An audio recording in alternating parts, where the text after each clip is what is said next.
Hey guys, today we're going to be talking about periods, and I thought I'd get really method with it and do this video while I'm actually on my period and while wearing a robe, because let's be honest, all you want to do when you're on your period is just lay around in comfy clothes. So the reason I actually wanted to film this video today is because I have a history of irregular cycles and some other hormonal issues, and so I've been doing a ton of research lately on how to balance hormones naturally, and I've come across some really cool stuff that I wanted to share with you. So let's just get right into it. I forgot to mention that if you are on hormonal birth control, then unfortunately these suggestions are not going to be very relevant for you, because when you have a period on birth control, it's not actually a true period, it's a pharmaceutically induced bleed, and it doesn't follow the natural cycles of your hormones, and therefore balancing your hormones isn't really going to do much to help you with any symptoms.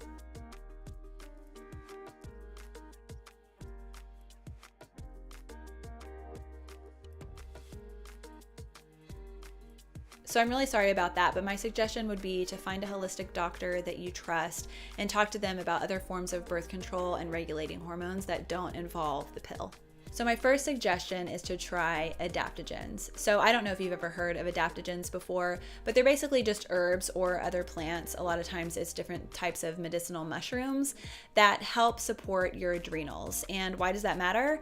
Because PCOS, endometriosis, PMS, irregular periods are all driven in a large part by inflammation. And what drives inflammation? Stress. So if we can help our bodies learn how to better cope and reduce stress, then we can hopefully regulate a lot of these problems. So adaptogens work by helping your body adapt to stress, and they also actually adapt to whatever it is that you need them to do for your specific body, which is just wild to me that plants can do that. So that in turn should have a huge effect on inflammation. Now there are other things that you can do for inflammation, like restricting wheat or dairy or meditation or yoga and things like that, but I just wanted to stick to adaptogens for now since you may not have heard of them. So examples of adaptogens would be ashwagandha, maca, reishi, lion's mane, ginseng, astragalus. There's a lot of different adaptogens out there. You can actually find powders that have a bunch of them in there together. I actually use ashwagandha powder every single day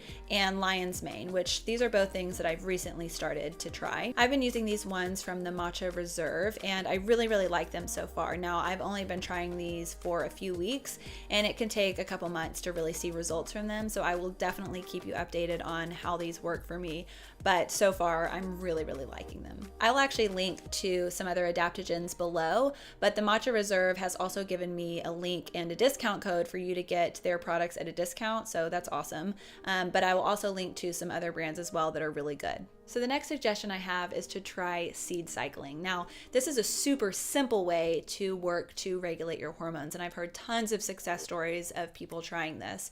And all it is eating different seeds at certain times of the month that follow your hormonal changes. So the first 14 days of your month, you're trying to help support estrogen balance in your body. And so you're eating foods that have phytoestrogens in them, which basically kind of work as adaptogens, helping your body create more or less estrogen as needed. So you're going to be taking 1 tablespoon of ground flaxseed and 1 tablespoon of ground pumpkin seed every day for the first 14 days of your cycle or until you ovulate.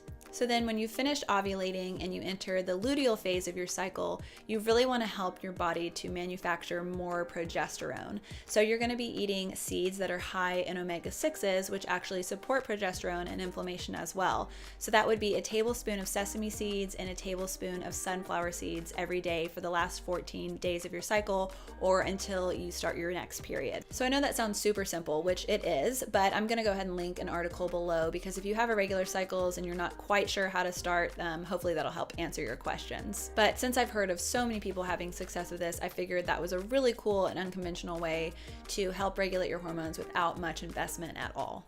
Okay, so my third tip is to learn how to love your period. Now, don't skip over this part. I actually think this is the most important part of this video, because think about it.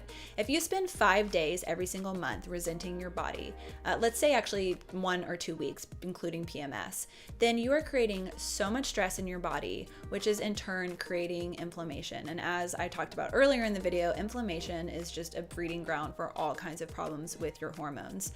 So I think it's really important to to realize that your body is never ever trying to trip you up. It's simply always looking for balance. And so if you get symptoms, whether that's mood swings or hunger or heavy periods or cysts or anything, it's a message from your body to pay attention.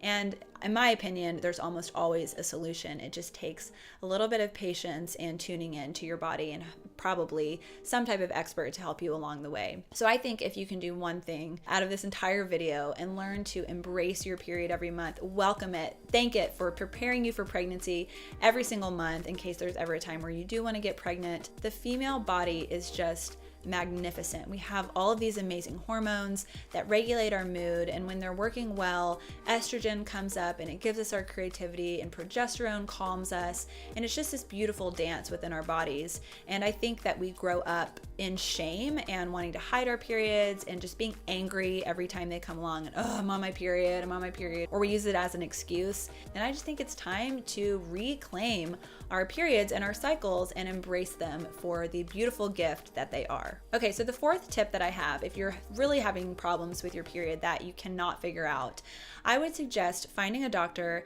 and getting your magnesium, zinc, iodine, and B6 levels checked. From all the research that I've done so far, those seem to be the four most important nutrients that contribute to normal cycles and a lack of PMS. So magnesium is actually the #1 suggested supplement for people who are having menstrual irregularities, and most people are deficient in it. So that would be my #1 thing to check.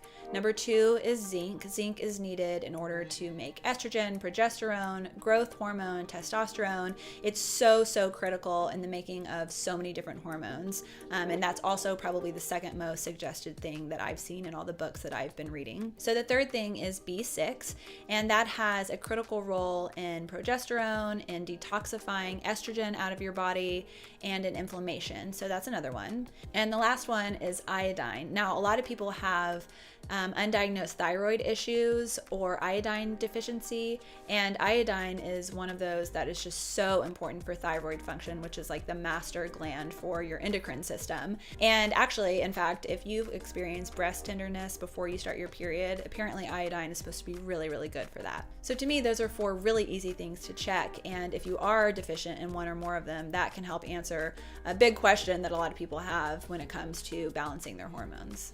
My last suggestion is to read a book. Now, there are 2 books that I'm going to recommend to you that are absolutely the best books that I have read on hormones. The first book is called Taking Charge of Your Fertility, and it is a 101 in-depth primer of how your hormones work, how your cycle should look every month, and natural birth control. So they use the fertility awareness method in this book, and it involves taking your temperature every morning as well as some other signals to help you know where you're at in your cycle. But whether or not you want to get pregnant or whether or not you want to prevent pregnancy, it's absolutely, just in my opinion, the best way to go about things and the most natural. So I would highly recommend this book to honestly all women out there, if for no other reason, to understand how your body works. But if you're having a lot of symptoms and just feeling overwhelmed, I would suggest reading this book. It's called Period Repair Manual, and it's absolutely amazing. This is a troubleshooting guide for any and all problems that you could have with your cycle and your period. It goes over everything from what your period should look like to helping you diagnose PCOS and endometriosis, how to talk to your doctor, get the correct tests, and different supplements to take for all kinds of issues, whether it be intense PMS and cramps and headaches and migraines, or whether it's something that's going on in menopause or perimenopause. So it's literally like everything in one, and it's super simple to understand. Absolutely love this book. Okay, so that's it. Those are my 5 suggestions for having periods that are less miserable. Just keep in mind that since these are natural options, they may take a few months to really start working. All right, so I'm gonna go take an Epsom salt bath because, like I said, I'm on my period and I need a little bit of pampering. But if you like videos like this, make sure to hit the subscribe button below because I'm gonna be posting a new video every single Friday and I would love for you to join me. I'll see you next time.